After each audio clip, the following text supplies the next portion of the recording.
So I'll get us started just so that we can really focus on what's supposed to be the primary program today, which is Spencer. So welcome. Welcome to our August Lunch and Learn, Holocaust Education and American History. Hold on one second, I'm gonna move this over.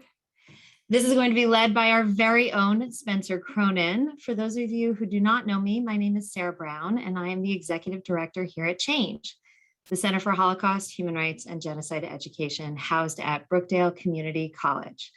And as I was saying before, we are actually back in the office, which is such a wonderful and exciting feeling. And we're excited to start welcoming you back here soon too. Now, before I continue, I do want to note that our center is housed on the occupied territory of the Lenape people.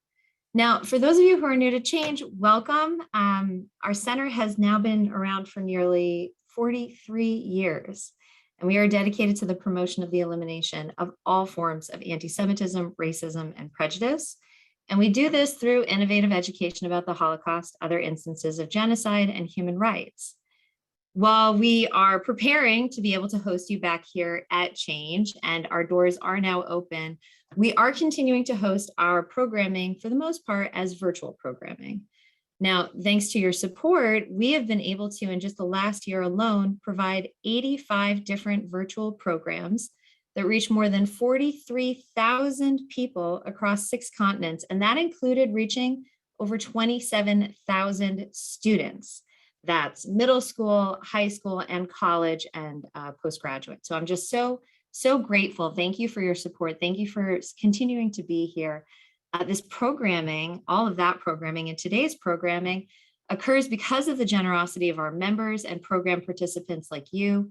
If you are not yet a member of Change, please consider signing up and joining us. And if you are interested in learning more about future programming, also reach out to us and we will gladly add you to our mailing list.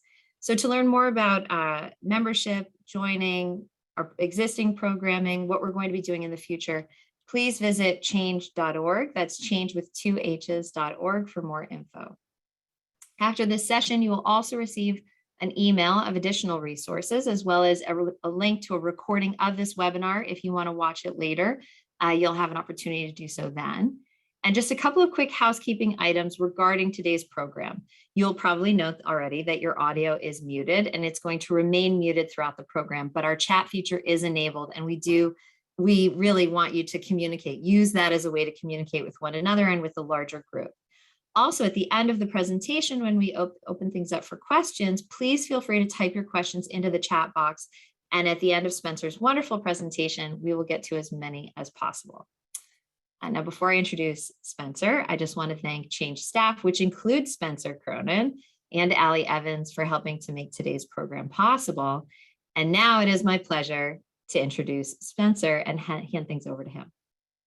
So Spencer Cronin is a relatively new face here at Change. He is our new program manager. He joined us in April and has just been making leaps and strides since, and it really does feel like he's been here for years, but he is still relatively new, so welcome, Spencer. Spencer holds a bachelor's degree and a master's degree in history with a concentration in Holocaust and Genocide Studies from Clark University and Clark's Strassler Center for Holocaust and Genocide Studies. He has researched and written about Holocaust education in the United States, and that is the focus of today's program. So we do have an expert among us to speak today. And prior to coming to Change, he served as the program coordinator at the Dallas Holocaust and Human Rights Museum.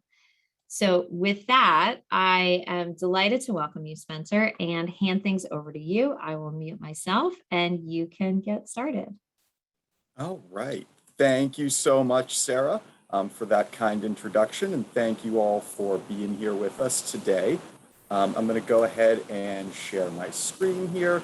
The first thing I'm going to do is apologize because a talk on the history of Holocaust education in the United States is not necessarily the most visually pleasing event, but I have a couple of photos and hopefully things for you all to look at besides my face while I talk today.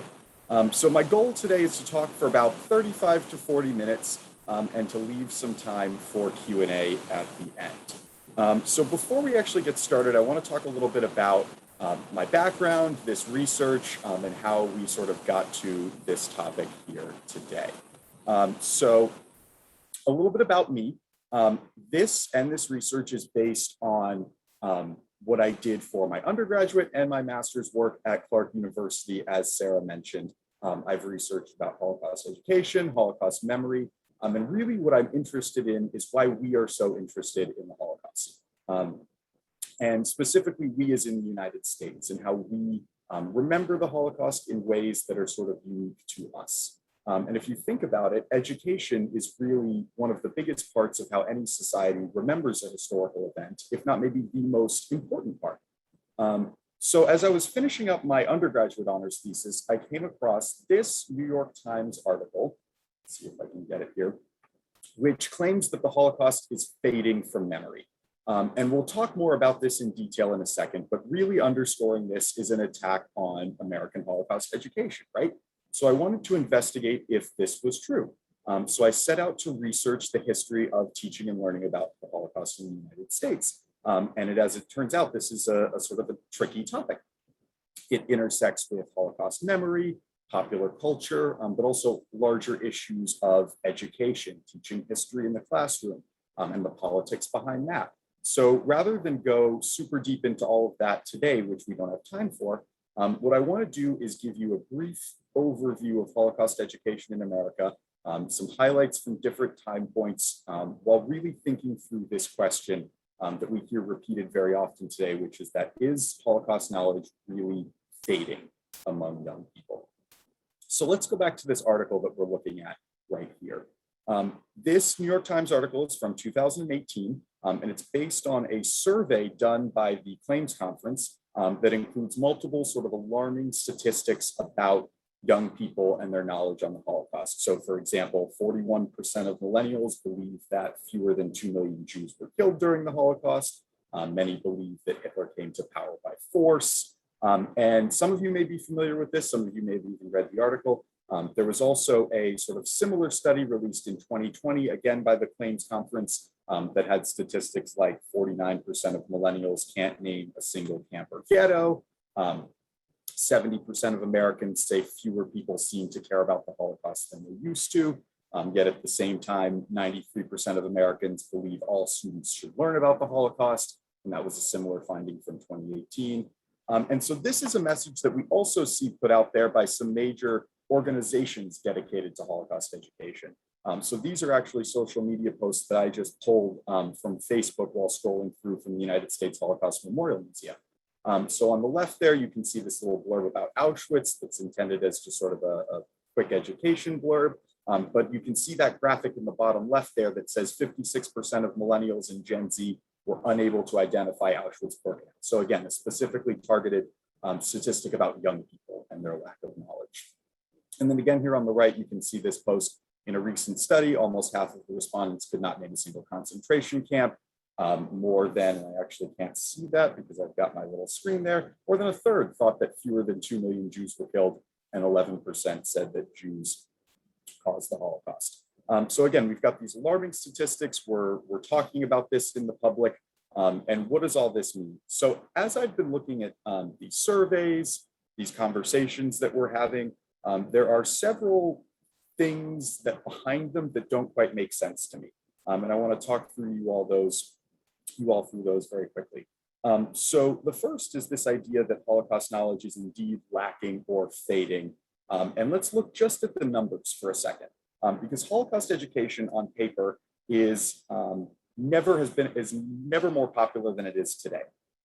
So you can see here I have this map that I've crudely done myself that covers the state mandates for teaching about the Holocaust. We currently have 18. And you'll see 20 on there. We have 2 more coming. So Arkansas is adding a mandate in 2022, and Maine is adding one in 2023. And you can see this map, we have a solid cluster in the Northeast, but it's spread throughout the country geographically. It's pretty evenly spread across red and blue states. It's a pretty representative spread.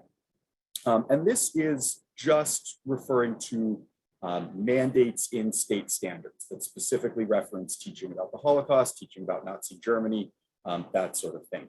If you sort of stretch what you define a mandate as to include things like recommendations, councils, you easily surpass more than half of all US states.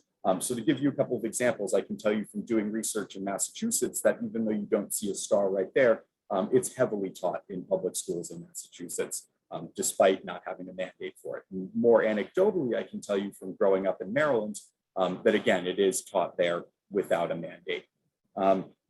And then when you look at some other numbers, we see things like a 2020 survey was done by Echoes and Reflections, which is a major Holocaust education organization that looked at college students. And it reported that something like 80% of them had received some sort of Holocaust education in high school. So beyond these mandate numbers, we have numerous museums and even more educational centers dedicated to supporting Holocaust education around the country. There are about 24 sort of Holocaust museums across the country, and we're adding more and they're getting bigger. So to give you a couple of examples, St. Louis, there's a Holocaust museum in St. Louis that's undergoing a major expansion project. The Dallas Holocaust and Human Rights Museum just underwent a major expansion project. So with those comes a greater reach, right? More staff, the ability to reach more students. And then beyond those actual museums, we have dozens and dozens of smaller centers, much like Change, scattered throughout the country that are dedicated to providing resources to teachers, doing public programs like this, all in the name of teaching about the Holocaust. And I would bet that you could find some sort of center dedicated in some way to supporting Holocaust education in just about every state in the union. So that's my first issue with these surveys and this idea that Holocaust knowledge is lacking. The next thing I'll talk about is a snippet from the 2020 Claims Conference survey that I've highlighted for you here that says findings show a substantial lack of personal experience with the Holocaust. And the way that they define that is that 80% of most Americans have not visited a Holocaust museum. And I question if that's how we should define a personal experience with the Holocaust. In my mind, something like 99.99% of Americans have never had a real personal experience with the Holocaust and never will and wouldn't want to. So furthermore, beyond that, why do we see a personal experience around the Holocaust as critical to developing knowledge around it, right? Do we need a personal experience to understand the American Revolution? I would say no. So this sort of dovetails nicely into my next point, which is that if we say that Holocaust knowledge is lacking among young people, my response is lacking compared to what, right? What topic in American history, let alone European history, because Holocaust education is most certainly European history, would students know more about than the Holocaust? I would contend that a survey into just about any historical topic, whether that be the American Revolution, the Civil War, or if we want to kick it back over to Europe, the Armenian Genocide or the French Revolution, would produce similar, if not strikingly worse results. And to give you an example of that, in 2017, the Southern Poverty Law Center did a survey about the state of American education around slavery. And they found things like 8% of high school seniors could identify slavery as the central cause of the Civil War. And fewer than 25% of surveyed students could identify how provisions in our Constitution gave advantages to slaveholders. So what we have here is that, again, is that the Holocaust is, or teaching about the Holocaust, is about on par, if not better, than most other historical events that we teach about from a knowledge perspective. Not to mention those historical events that we don't largely teach about in the classroom, right? And then finally, when we talk about Holocaust knowledge as fading, right? And let's go back to this New York Times article. That also begs the question of compared to when, right? And I'm going to show us in just a minute that proximity in time to the Holocaust certainly did not mean that people knew more about it, especially young people. So what does this all mean, right? Why are we so alarmed by this supposedly shocking lack of Holocaust knowledge? And what I contend is that we're not actually upset about the numbers. We're upset about the moral implications we've assigned to them. So teaching about the Holocaust has become synonymous with promoting moral values like tolerance, empathy, and an appreciation for human rights that we as an American society now see as critical to instilling in young people. So what this really suggests to me is that teaching about the Holocaust has not faded over the years, but rather shifted in content and form to focus more on these moral values of tolerance and empathy. So what I want to do for the rest of our time together is take us on a journey through some of the earlier years of Holocaust education and closer to the present to show you both how it's changed, but then some threads that will also run throughout this time period. And what I think this will illustrate for us is a really interesting dichotomy. It's that what's causing this supposed lack of Holocaust knowledge that we're so concerned about is actually at the core of American Holocaust education, this teaching for moral transformation. And really, what I like to say to sort of simplify this, to boil it down to a one-liner, so to speak, is when you look at and when you think about teaching about the Holocaust, are students learning about the Holocaust or are they learning from the Holocaust? And I think what we're going to find looking at these history is that these two concepts tend to be at odds with each other. So as we get started, there are a couple of things that I want us to keep in mind as we move through this history. And these were things that I was thinking about as I was doing this research. So the first is authenticity. So what counts as authentic, or to put it sort of crudely, good Holocaust teaching? How can one represent an event as enormous as the Holocaust without cheapening, diminishing, or trivializing it in some way? And the second part of that is authority, right? Who gets to decide what counts as authentic Holocaust teaching and who gets to decide what counts as trivialization? So in some ways, this is as much a history of how people have thought about teaching the Holocaust as it is a history of actual classroom practice. And so more generally, I want us to think about what does it mean to teach the Holocaust in America? Plenty of research has shown that teaching about the Holocaust in schools of any country is inevitably shaped by different national histories and cultural contexts that you engage with in the classroom. So to give a concrete example of that, in Italy, Holocaust education often focuses on this narrative centered around the nation's opposition to fascism and obscures its role in persecuting and deporting Jews. So I like to ask myself, what percentage of students in Italy could name a single camp or give you the accurate number of Jews killed during the Holocaust if their focus in the classroom is so often on resisting the Nazis? And this is in a country that has, much more geographic and actual proximity to the Holocaust. So thinking about Americanizing the Holocaust and the way that we do that in and outside of the classroom, there are a couple of things to keep in mind.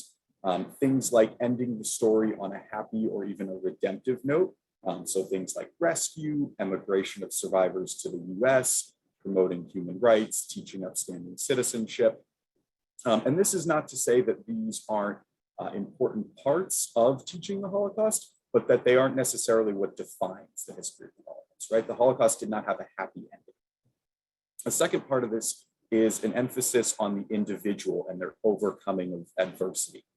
Think about how often you hear Holocaust novels and things as framed as stories of triumph. And that, I would contend, is a distinctly American idea.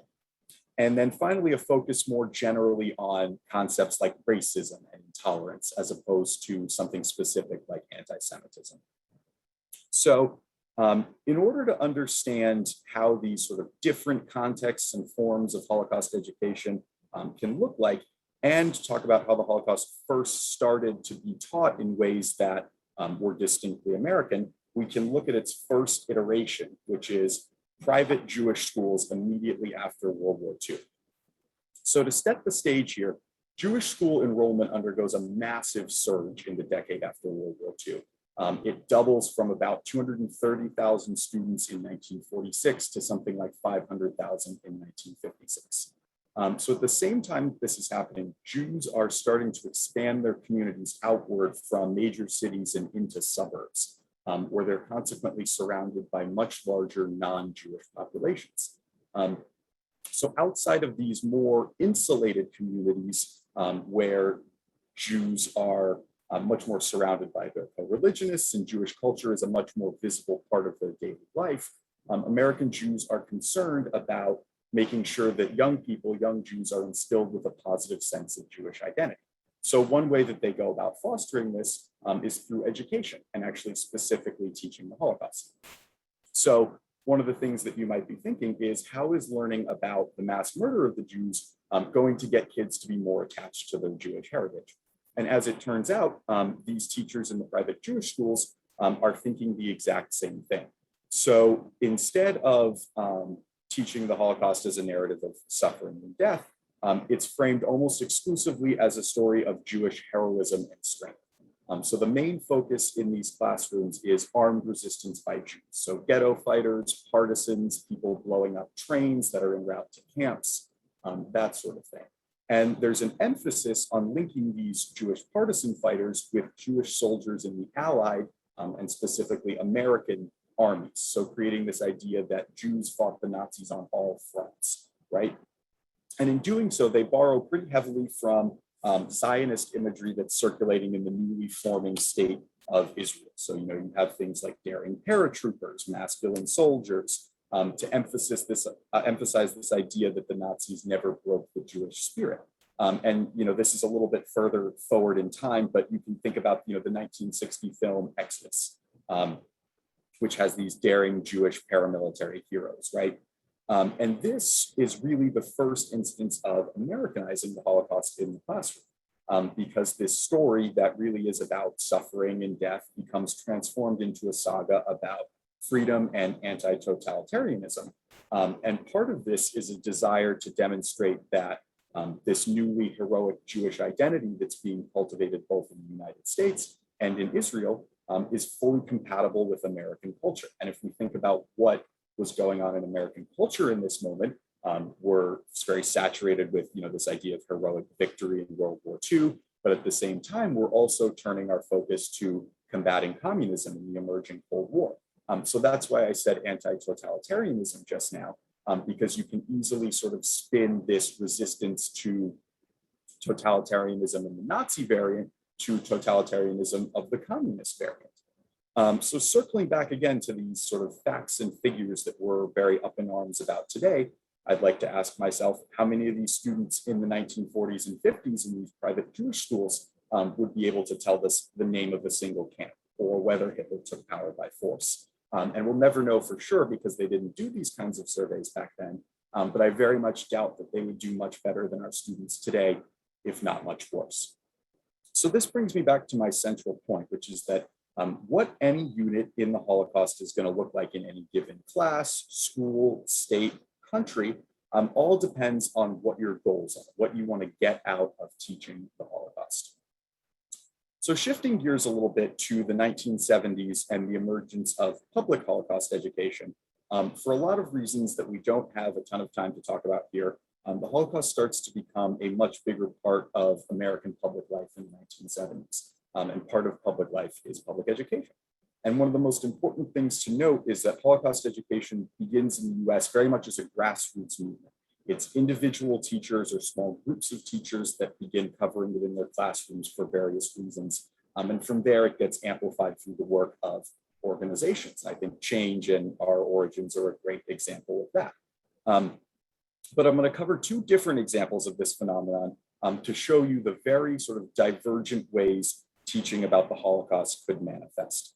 And the first one I'm going to look at is a unit sponsored by the ADL, the Anti-Defamation League.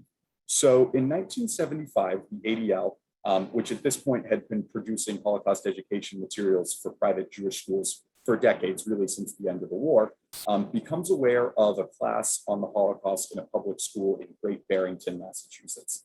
And what's so interesting about this to the ADL at this point is that the class has almost zero Jewish students. So the ADL decides to send an observer to the class, and they eventually end up partnering with its teacher to turn her class into a curriculum that they can publish and distribute to other schools. And it reaches about 50 districts in its first year of operation. And to mark the release of the program, this teacher publishes an account of it in her classroom in the Journal of Social Education that gives us a glimpse into how this particular unit unfolded. And in this case, it was a 12-week unit in a 9th grade social studies class. And I'm actually just going to read for you a lengthier quote from this article. And these are actually the first words of it. So, the teacher drew the curtain across the window. The classroom darkened. A student turned on the motion picture projector. On the screen in full color appeared a pastoral scene of waving grasses and wild flowers, then brown, barrack-like buildings in row after row behind barbed wire fences. The students of the 9th grade social studies class were puzzled. They looked around at each other and at the teacher, then back at the screen. Color turned to stark black and white scenes, struggling people being crushed into railroad cattle cars, naked men and women with heads shaven, gaunt, hollow-eyed faces staring through barbed wire, showers that spewed gas, ovens full of ashes and human bones. Some shocked students momentarily averted their eyes from the screen. With each fresh horror, whispered exclamations of disbelief filled the classroom. 2 girls held their stomachs as if ill with incipient nausea. The students had not been prepared for what they were seeing. There was no way to prepare them.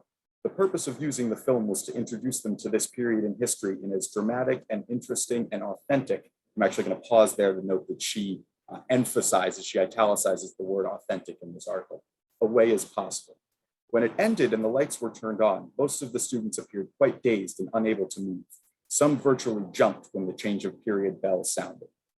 So that's the end of the quote. So this is obviously not today what we would consider an appropriate way to introduce students to the Holocaust. And what she's actually showing them is scenes from the film Night and Fog that you can see here, which is pretty infamous for having some gruesome depictions of concentration camps immediately following liberation. But you get the sense from reading this article that she's actually quite satisfied or even proud of the sort of shock and awe impact this has on her students. And this really sets the stage for the Holocaust to be a story of mystery and suspense, right? She talks about how the students come back to the next class with all sorts of questions. And what's interesting to me is that, again, she seems quite satisfied with not answering these questions. So another much shorter quote, by the 3rd week, students were getting impatient because they still could not explain why the victim chosen was the Jew, end quote. So we're getting here a very different type of Holocaust unit from what we see today, right? This very much positions the Holocaust as an event that is sort of out there beyond the realm of students' experiences. It's a mystery, you can't really understand it. And the last part of this unit I want to touch on is what's probably most interesting to me, and it's what happens when they get to the end and address this sort of inevitable, could the Holocaust happen again question. And here we see the strong influence of Cold War politics, kind of similar to what we saw 3 decades ago in private Jewish schools. So her students read sections of dystopian novels like 1984 and Brave New World. They analyze the suppression of free speech in then contemporary China and the Soviet Union. So the focus here again is making totalitarianism, communism, or the lack of freedom and democracy the most important precondition for another Holocaust. And thus they're spotlighting these communist nations as the likely perpetrators of this next mass atrocity. So what are the implications of this, right? It fuels, for one, it fuels a strong sense of it couldn't happen here in the United States, right? Where we have freedom and democracy. And if you want to take that one step further, by promoting democracy around the world, i.e. back then waging the Cold War, we're working to prevent another Holocaust. So again, the general theme running throughout this unit is that the Holocaust and Holocaust education is a sort of out there event. It's beyond the realm of what students can understand or experience as citizens of the United States, and we want to keep it that way. So now I want to shift gears to talk about a different Holocaust curriculum that pops up almost the exact same time that this ADL unit does, but looks very different and probably much more similar to what we see today, in part because it's still around today, and that is Facing History and Ourselves. So in 1976, Margot Stern Strawn, who was then a public teacher in Brookline, Massachusetts, gets a grant from the school system with fellow teacher Bill Parsons to develop a classroom unit on the Holocaust, which they call Facing History and Ourselves. And I won't spend too much time on this, but essentially the program spreads like wildfire throughout Massachusetts and eventually the country when it gets picked up by the National Diffusion Network. And by the early 80s, Margot Stern Strawn leaves teaching to turn Facing History into a nonprofit, and it's continued to grow into one of the leading history and citizenship education organizations in the country and around the world today. So I want to turn to how Facing History has approached the Holocaust, and I'm going to talk mostly in the context of its early years in the 1970s and 80s. But again, you'll see many of these threads run through their current work. So they begin with the idea that the Holocaust was not inevitable, but the result of culminating choices of action and inaction by individuals throughout society. So already we can see that they've laid a different foundation than what we saw in the ADL unit, right? The Holocaust wasn't this mysterious event. It was based on choices that people made. And this is inherently relatable, right? We all make choices. And this eventually becomes Facing History's motto. People make choices, choices make history. So this is all part of their goals in teaching the Holocaust to promote tolerance, democratic citizenship, and upstanding behavior in students. They argue that learning about the choices made by individuals in the past, young people would come to understand the impact of their choices in the present and be inspired to make informed moral choices in the future. So a major part of this approach, as you can probably guess, is an emphasis on parallels between past and present. So the introduction to the first iteration of Holocaust and Human Behavior, which is their main resource book that you can actually see in gray there on the left. I think it was published in 1978. It reads, quote, "Any discussion of racism in the context of this study almost invariably draws parallels to racism within our own society and particularly within our own schools and neighborhoods," end quote. So this idea that linking the particular of the Holocaust with experiences in the present through these common themes like racism and intolerance allows students to develop more nuanced perspectives on both. So one example of this that I got from interviewing one of Facing History's first teachers is that during the Boston busing crisis in the 1970s, teaching about the Holocaust let him and his students have discussions about race that gave them insight and perspective into what was happening around them, but didn't start shouting matches, in his words. So looking back again to the ADL curriculum that we just talked about, Facing History is very different, right? It positions the Holocaust as an event that's firmly in line with both human history at large and even the daily patterns of students' experiences. And reflected throughout this approach is also a very Americanized interpretation of the Holocaust, right? These characteristics that Facing History sought to promote and in some ways still does, things like tolerance, upstanding citizenship, moral decision-making, were rapidly becoming crucial constructs of American identity in the 1970s, especially as this idea of the importance of a liberal or moral education starts to take off. And these are threads, again, that we see running throughout Holocaust education all the way up to this day. You don't have to look any further than Change in our mission, which is to teach about the Holocaust, genocide, and human rights to promote the elimination of racism, anti-Semitism, and all forms of prejudice. So I want to skip forward in time a little bit to give us one last example about how these ideas about teaching tolerance and empathy through the Holocaust become so ingrained in classrooms throughout the country. But this time we're going to look at a film rather than a curriculum or an organization. And that film is Schindler's List. So like I had mentioned, you really can't fully understand the Holocaust in American education without looking at the Holocaust in popular culture. And I think Schindler's List is the perfect example of that. So sort of on the briefer side, because I think we're mostly pretty familiar with the story behind Schindler's List at this point. So the film comes out in 1993, which coincidentally is the same year that the United States Holocaust Memorial Museum opens to the public. And it's a massive success, right? It wins several Oscars, it wins Best Picture, it wins Steven Spielberg Best Director, which up until then, even though he produced sort of several blockbuster films, he hadn't yet won Best Director. And people across the country rave about it. So everyone from then President Bill Clinton to Oprah tells people to go out and watch it. But there's a deeper layer to this film's popularity beyond just being a very good movie, which I will say, actually, it is a very good movie. But it's also seen as this vehicle for moral transformation, right? So I just mentioned that Oprah promoted the film. And part of her pitch to her audiences that was her claim that it made her and would inevitably make them a better person. And this is a general theme that runs through a lot of the reaction that we see to the film.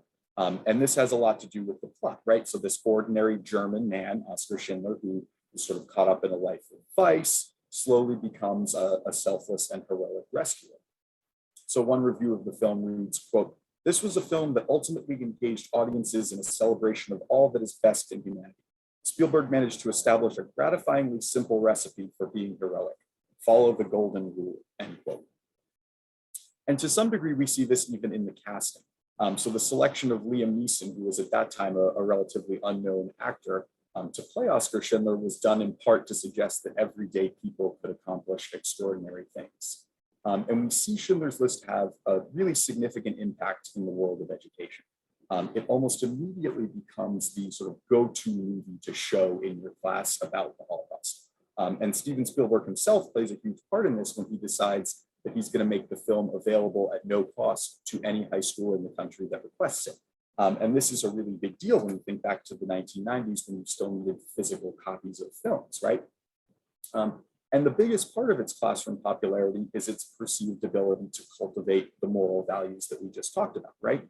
And let's just think for a second about how simple and convenient this is in theory. So you're a teacher, you're trying to teach the Holocaust, which is this enormously complex topic, in a way that both does it historical justice, but also that has a profound moral impact on your students, right? And all of a sudden, this film comes along that everyone says will do just that. It's literally plug and play.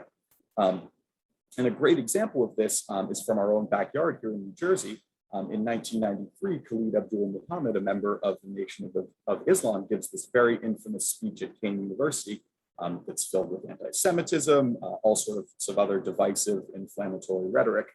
In response to this, the governor of New Jersey decides that he's going to mandate the screening of Schindler's List in schools statewide in an effort to combat bias.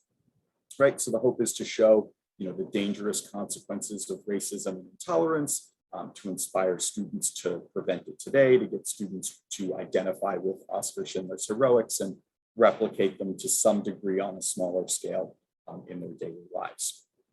Now, there's all sorts of flaws to this approach, right? And to the film at large that people have written at length about, and maybe we can talk more about in the Q&A if we have time. But the point is that this is sort of emblematic of the larger trend in Holocaust education at this point, which is teaching with this goal of moral transformation, right? But let's circle all the way back to the beginning again. And these questions about Holocaust knowledge. If Schindler's List was your main source of knowledge on the Holocaust, could you tell us how many Jews were murdered in total? Could you know that Hitler didn't take power by force? Really, if Schindler's List was your main source of Holocaust knowledge, you might think that the Holocaust had a mostly happy ending, right? So as we wrap up here, I want to take us back to the 21st century to talk about a few more different statistics and surveys. So a national survey conducted by the USHMM in 2004 highlighted a near sort of universal acceptance of some form of lesson from the Holocaust, whether that's promoting tolerance in a multicultural society or aiding in the prevention of future atrocities. And furthermore, something like 88% of surveyed teachers said that they taught the Holocaust from the perspective of human rights, as opposed to the other choices that they were given, which were a historical, literary, religious, or geographic perspective. Along those lines, a 2006 study of Holocaust education in Illinois, which is one of the states where Holocaust education is the strongest and oldest and most widespread, produced results like finding that the learning objective encouraged students not to discriminate and stereotype, received roughly the same response rate among teachers as understand how and why the Holocaust occurred. So as you can see, by the time we get to the early 21st century, we are fully in this movement to teach the Holocaust for moral transformation, right? And so we're back to this dichotomy that I brought up at the start. What's causing this supposedly alarming results about Holocaust knowledge is actually what we seem to value most about Holocaust education, its ability to promote moral values in students. And so from my point of view, as we wrap up, there are sort of two responses we can have to this. The first is that Holocaust education is working as it's intended to, and we don't need to be so alarmed about these checkbox statistics and facts and figures. And there's some op-eds that have said as much, one by Stephen Smith, who's the director of the USC Shoah Foundation. I'll send that out in the follow-up email. But the other side of this coin is that if we are actually concerned about the state of Holocaust education today, we need to think about radically reshaping how we teach the Holocaust from the ground up, right? It needs to resemble much more of a college history course where we're thinking about the causes and consequences of a historical event, as opposed to its lessons and moral implications and that sort of thing. So in wrapping up, I just want to say that it's not necessarily my place to decide which reaction we should have. Really, my only goal here is to help us get a much clearer picture of where we actually are. And so with that, I'm going to thank you for your time and take any questions that we might have. I'll bring Sarah back up here. You do have questions, and this, I don't know if I hope you weren't following along, but the conversation on the chat has been really great, and people have been chiming in. One thing that I was thinking about is just how far we've come since that shock and awe approach of that first course. I'm thinking about how deeply traumatizing that must have been for the students, and I'm so glad we've come so much further, especially thinking about, our pedagogical approach about ensuring that we tell the full human story and safely in and safely out for our students and anybody who interacts, students, learners, lifelong learners. It's just a dramatic shift. So just so fascinating. I want to find Barbara's excellent question because she wrote it early on. Thank you, everyone, for your wonderful participation in the chat. So, Barbara, this was a great question. So thank you for asking it. She asks, do you think that the lack of personal experience, that quote, leads to the latest New York Times piece by Marjorie Engel, which talked about why there should be no more Holocaust books for kids? Now, I'm not sure if you're familiar with the New York Times piece. I'm not. Barbara, if you don't mind sharing a link to it at some point, I'd love to read it. What Barbara says is that her research shows that about 700 books have been published about the Holocaust for kids and teens between 1952 and 2020, and they're mostly focused on resistance and rescue narratives. Do you have any thoughts on that? It's a broad question. Yeah, so there are a couple of things built into that. So the first thing that I'll say is this idea about personal experience. One of the things that I didn't have time to delve into because it could be a whole separate talk is really about this idea of personal experience behind the Holocaust. You got a little bit snowy, by the way, in your feedback. I don't know if it's where your hand is located, but just FYI. How we doing now? Better. Excellent. I'm going to keep my hands right where they are. I'm going to try. I talk with my hands a lot. So this idea about personal experience behind the Holocaust.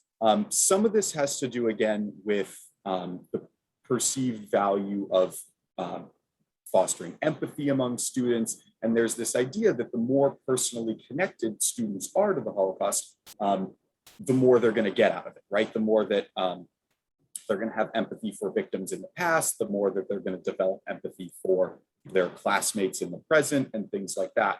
But there are a lot of ways that people have gone about doing this. So there's a whole chapter actually in my thesis that's about simulation and the Holocaust and different levels of simulation. I talk about actual, in-depth classroom simulations where there's teachers that spend, a whole unit, 12 weeks running a simulation on the Holocaust. I talk about the ways in which the United States Holocaust Memorial Museum is a simulation.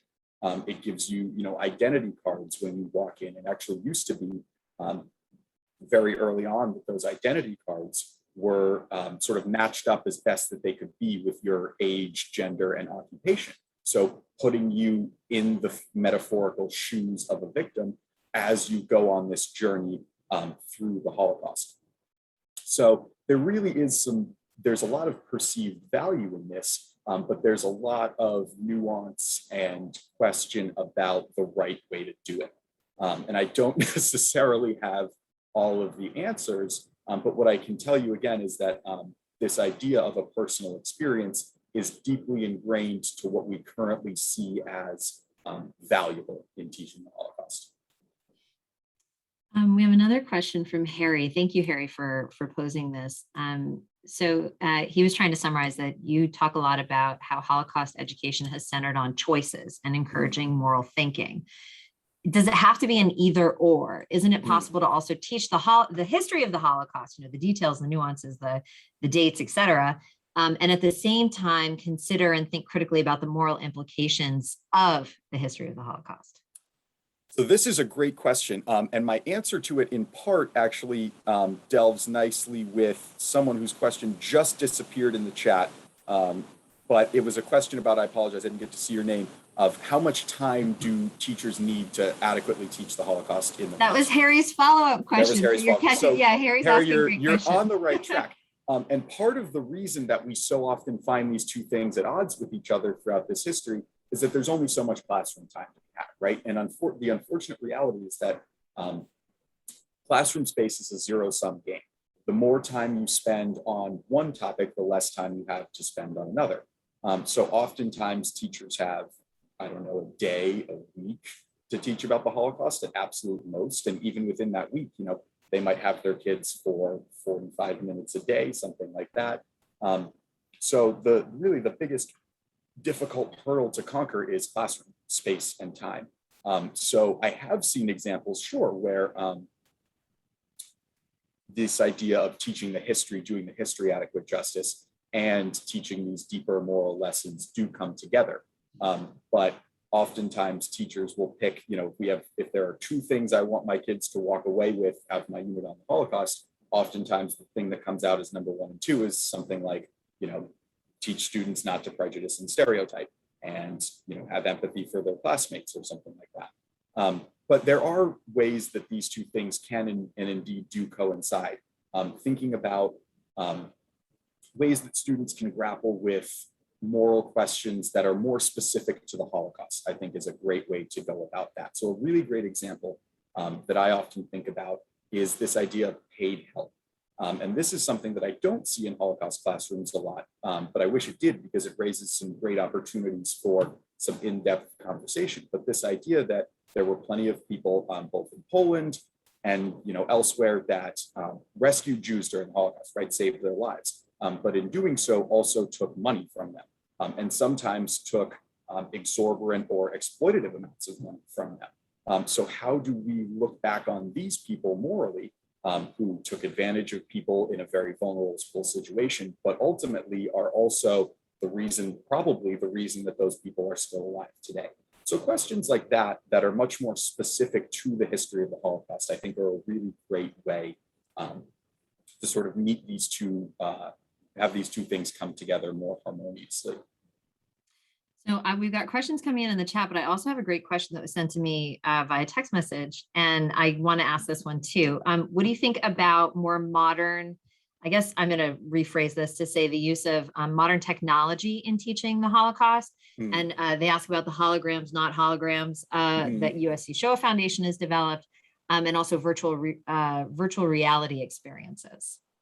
Yeah. So I'm going to give an answer that's a not answer, which again sort of delves back to my goal in this, which is not to give you my opinion, but to sort of help you better understand where we are. And these two things, virtual reality and this idea of having a 3D interaction with a survivor, what we call interactive biographies, they delve back into this question of what is an appropriate way to represent the Holocaust without cheapening or diminishing it, right? So there are plenty of people that say, that interacting, I think I saw it, flagged in the chat there, that interacting with the survivor is one of the most important and impactful ways that students can learn about the Holocaust, which is absolutely true. I totally agree with that. And so you can see some of these new sort of efforts born of modern technology as a way to preserve that as best we can long after survivors have passed away. There's other sides of this coin that say that this is trivializing, that this does in some way does a disservice to the sacred history of the Holocaust, to the stories of survivors. It cheapens it, things like that. So again, there's plenty of ways we could have this argument. And I don't know that there is a right answer or that we will ever come to a consensus, unfortunately. Which is the case when addressing pedagogical approaches to any form of education, and especially one that's so sensitive and requires such nuance and a thoughtful approach. This makes perfect sense. There were some recommendations that were included in the chat, which I appreciate. I also see one, actually, I'll ask you this, which is a follow-up. As survivors are passing away interestingly, perhaps thankfully of old age versus something else. There is this question of the role that their descendants might play and the effectiveness. And we've seen this at Change, the tremendous power of having the descendants of survivors come into the classroom and interact and share the stories of their parents and now grandparents in some instances. Do you want to comment on that at all? Yeah, I think that that is a fantastic way to teach the Holocaust to young people for a couple of reasons. One, it gives you, eventually the closest thing that we will be able to get to having an interaction with a survivor, right? Someone that knew them as closely as they can, that's intimately familiar with their story.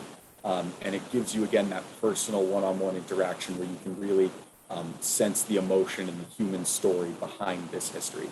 But I think there's an even deeper sort of unique advantage to having second generation descendants. A little cloudy again. Sorry, Spencer. Just Nope, I don't no know worries. if it's hands or it might also be connection. So I think it might be connection, but that's okay. Yeah. So where did you lose Keep going. me? So sorry. Keep going. No, you're fine. So I think the unique advantage to this is that you get the perspective of a descendant of Holocaust survivors, right? So not only do you get to ask them about their parents' story, but you get to ask them about what it was like to grow up as the child of someone who survived the Holocaust. And there are children all throughout the United States who are descendants of refugees. There are students who are descendants of parents who survived mass violence. So I think that there's another great layer and way to add some common ground to this that's unique to descendants of survivors. So I think it's fantastic. No, great. I mean, we of course agree, but I do appreciate your perspective on that. You're getting, I mean, there's just so much tremendous conversation that's happening in the chat. You're fostering an entire conversation that's happening. I really appreciate that there are a number of educators who are chiming in. They're recommending resources. They're talking about their personal experiences, both positive and negative, with teaching the Holocaust. I very much appreciate that. I do have one question here that I'm curious if you have some thoughts on. In speaking to the hearing from survivors as a very effective way of learning about the Holocaust, both the historical component, but also that human narrative and some of the larger moral lessons and implications, what would you say to how best to measure the effectiveness of that approach and using that as a medium for teaching about the Holocaust? Ooh, that's a fantastic question. So the one that we worry about all the time. So. There's a surface level answer, right, which is that there is actual research dedicated to this, right? So, for example, Facing History and Ourselves has a whole evaluation team that has done, long-term studies about students that go through their programs, asking them questions to measure moral benchmarks, and that can, almost scientifically demonstrate the effectiveness of learning about this content. Similarly, we just did a study around our Building Bridges programming in a school that showed that, not only do students who interact with change programming come out knowing more about the Holocaust and genocide and the atrocities that we teach about, but do have a statistically significant improvement in these moral values that we seek to cultivate. So that's the sort of surface level, right? That's the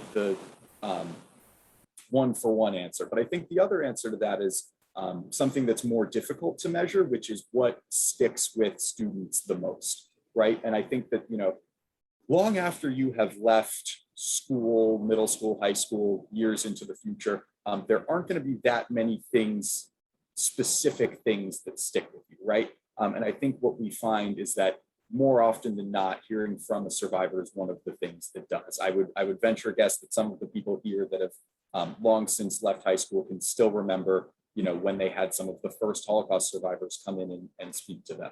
So it's things like that. It's the things that stick in your brain. That's the sort of the impact that we want to have, right? It's funny that you say that, only because I recently heard from one of my former college students from San Diego State, and I taught them years ago, and they wrote just to say, I was remembering the other day something that Rose Schindler said in our class, and Rose Schindler is a survivor of the Holocaust who was in San Diego and came and spoke to the students.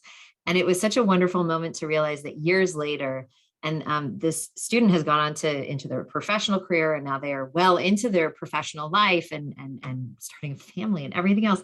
And what is it that they remember? I'm remembering something that Rose Schindler said in class. And it was such a powerful moment and just affirms what you were just saying.